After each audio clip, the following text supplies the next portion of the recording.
My pocket was kind of like teen sex. It was kind of like, a little frantic and, kind of like, oh, this is going to be great, that kind of a thing. And I distinctly remember at the end of the sessions walking out with Harlan Rogers, who's just like this masterful groove dude.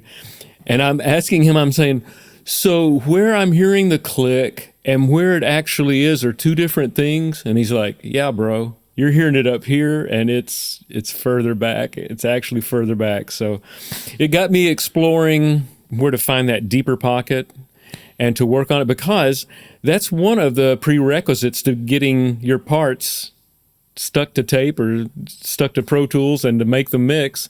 With Pro Tools, they can slide you around, but back at that point, it's like what you played was where it was going to be, and it had to be in the pocket. It had to be where everybody else was. Right.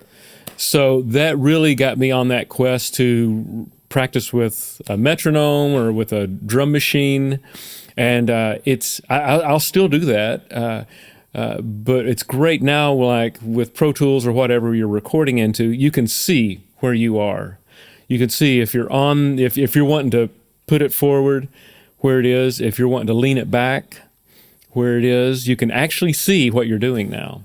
So there's a tremendous advantage of having that visual. So when you were learning to find that pocket, was there specific practice? Like you would put on a metronome at a certain tempo, and then what sort of stuff would you play? Well, just a lot of chordal stuff, a lot of rhythmic stuff, because typically when you're in a live situation, since you're a sideman, you're going to be playing a lot of rhythm stuff. But then it's interesting. It's like a different muscle set when you go to single line stuff.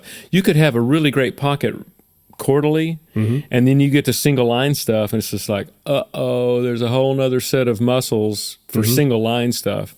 So it would be a matter of both, of both doing chordal stuff and lead stuff where you're still in the pocket, because stuff typically wants to lean forward.